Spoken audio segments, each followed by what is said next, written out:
In this video, we'll be looking at two types of non-parametric tests, Kruskal-Wallis and Mann-Whitney. Mann-Whitney test is a non-parametric version of your independent sample t-test, and it's used when dealing with ordinal or non-normal interval-dependent variables. Similarly, the Kruskal-Wallis test is a non-parametric version of the ANOVA, and it's also used when dealing with ordinal or non-normal interval-dependent variables when you have more than two samples. Because non-parametric tests don't make any assumptions about the underlying distribution of data, unlike the t-test or ANOVA, which assume that data is normally distributed, non-parametric tests are therefore not as powerful as parametric tests. So when you do have normally distributed data that also satisfies the other assumptions, you should definitely use the parametric tests. When the dependent variable is non-normal or ordinal, as is the case in the examples that we'll look at today, you should always analyze the median of the data rather than the mean. So the non-parametric test that we will look at today compares sample medians. That means that their null hypothesis tests whether the medians of the samples are the same. In the two examples that we'll consider today, we will recode interval variables into ordinal variables. And this is generally not done, as you would generally run parametric analysis on interval variables if all of the assumptions of the t-test and ANOVA were met. But we're doing this just to illustrate how to use non-parametric statistics in Minitab. So in our first example, let's say we wanted to know if men and women showed differences in snow predictions relative to the actual snow total. And let's say that that actual snow total was 15 inches. And as I'll show you shortly in Minitab, we're given two columns of data, gender and snow predictions. And snow predictions is an interval scale, but in order to demonstrate these non-parametric tests, we want to convert it into an ordinal scale. So assuming that the actual snowfall was 15 inches, let's recode the snow predictions as follows. So if an individual guessed more than 2 inches below the actual snowfall, we want to recode the value as 1. If an individual was within plus or minus 2 inches of the actual snowfall, we want to record it as 2. And if the individual predicted 2 or more inches more than the actual snowfall, we want to recode it as 3. So let me show you how this can be done in Minitab. So here we have actually 3 columns of data, but for this problem we're only interested in the first 2. We have gender, categorical variable, male-female, and snow prediction, which is an interval variable, but we want to convert it into an ordinal scale. In order to do this, we go to Data, Code, Numeric to Numeric. We want to quote data from the snow prediction column. And now it's asking us where we want to store the data. And you can essentially store the data in any column, but let's say we just want to replace it in the exact same column. So we pick snow prediction as well. If you didn't want to overwrite your original data, you could pick any other. You could create a new column to store it in. And now it's asking us which original values we want to change and what that new value should be. So like we said, anything more than 2 inches below should be recoded as 1. So anything between 1 and 12 inches should be recoded as 1. We said that anything plus or minus 2 inches from actual would be recoded by 2. So anything between 13 and 17 will be changed by 2. And anything more than 2 inches above the actual will be recoded by 3. So I'll go up to 100, from 18 inches to 100, and we'll recode that by 3. And now all of a sudden the snow prediction column contains ordinal values. And I want you to think about why this is now an ordinal scale and not an interval scale. Now let's try to answer a question. Since we have an ordinal scale, we cannot use the t-test, but we can use the Mann-Whitney test, which is the non-parametric version of the independent sample t-test. We go to Stat, Non-Parametrics, Mann-Whitney. But as we can see, Mann-Whitney requires first sample and second sample to be stored in 2 different columns, and all of our data is in a single column. But we can fix this very quickly in Minitab by using the Data Unstack command. So we go to Data, we go to Unstack Columns.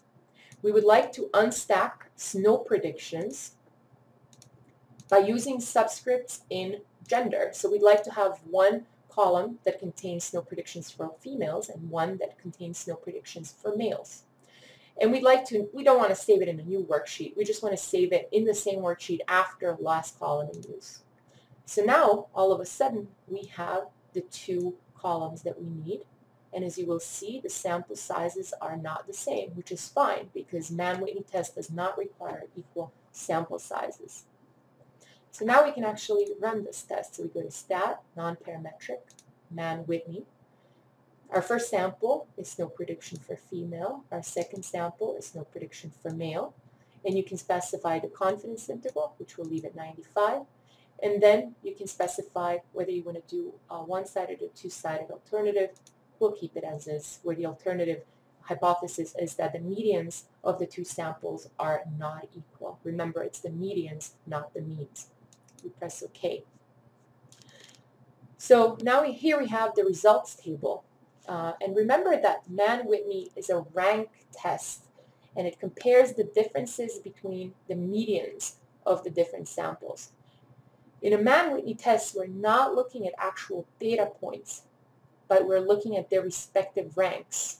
So each original data point is assigned with a rank, which is based on the total amount of data. So it's based on all 75 observations.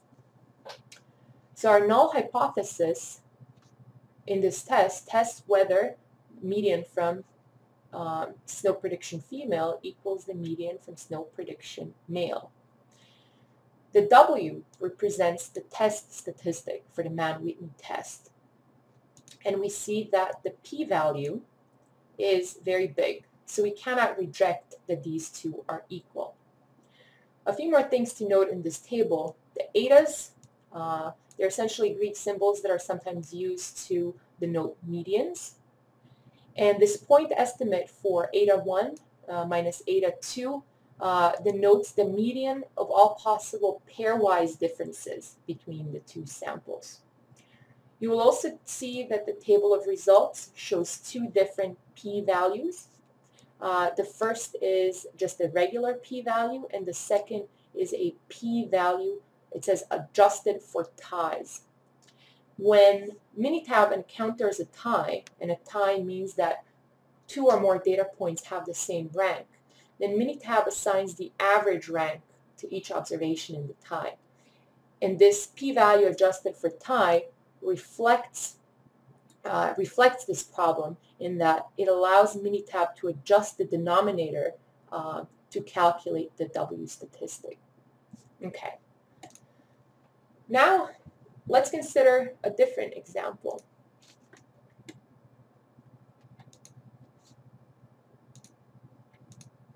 Now let's say we wanted to know whether individuals from 3 different regions show differences in snow predictions relative to that actual snow total of 15 inches. So in this case, we want to compare medians of 3 samples and to see whether one is different than the others. Because we have more than 2 samples, we have to use a test that will allow us to deal with more than 2 samples. And in this case, we'll use the Kruskal-Wallis test. And remember that for normally distributed interval data, you generally use the ANOVA.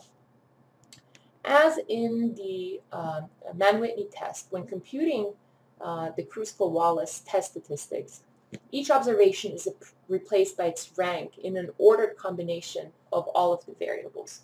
So for example, the lowest value, the lowest observation, or the lowest predicted value of the snowfall will be replaced by a rank of 1, the following value will be replaced by a rank of 2, and the largest one will be replaced by a rank of 75 because we have a total of 75 observations in all of the samples. And just like in the Mann-Whitney test, the Kruskal-Wallis test also will assign ties an average rank. So let's go back to our Minitab. So now we want to assess whether snow predictions are different based on which region the individual comes from. So we're interested in these 2 columns. And again, we're using the ordinal scale for the snow predictions. Unlike in the Mann-Whitney test, however, in Kruskal-Wallis test, the data has to be stacked in order to run through Minitab. So we want to have a single column for the dependent variable. And we want to have another column containing levels of the factor, which would be the 3 different regions. So we'd go to stat, non-parametrics, Kruskal-Wallis. So our response variable is the snow prediction, but not the snow prediction female or male, just the original snow prediction. And our factor is the region. So we click OK, and we obtain our results. Again, there's several different values in this test, which resembles the ANOVA table a little. The average rank indicates the average rank for your dependent variable. So the higher this rank is, the higher your average rank for the dependent variable, or in other words, the higher the snow guesses. The H represents the statistic of the Kruskal-Wallis test. And again, we have 2 different p-values, the normal p-value and the p-value adjusted for ties. And just like in the Mann-Whitney test, this is done in a similar fashion where the denominator is adjusted by readjusting the rank of the ties. Again, in this case, the p-value is big, so you can't say that a region has any effect on whether prediction is above, below, or on target. One point to note is that in general, the p-value and the p-value adjusted for ties shouldn't be that different, in that it shouldn't be the case that one p-value indicates that you should reject the null hypothesis, whether the other one doesn't. So in conclusion, there are several assumptions related to the Mann-Whitney and Kruskal-Wallis test. The Mann-Whitney assumes that distributions of the samples have the same shape and equal variances. The data must come from independent samples, meaning that data that's in one sample cannot be related to data that's in another sample. And in this case, this was certainly true because in our case, one sample came from male guesses and one came from female guesses. And it would have been impossible to have one person in both the male and female groups. Mann-Whitney also allows you to compare samples that don't have to be of the same size. Kruskal-Wallis assumes that distributions have the same shape, and the samples, again, have to be independent. And Kruskal-Wallis does require that you have population sizes of 5 or more. It doesn't actually require it, but it will give you an error, or it will give you a warning if you have less than 5 samples.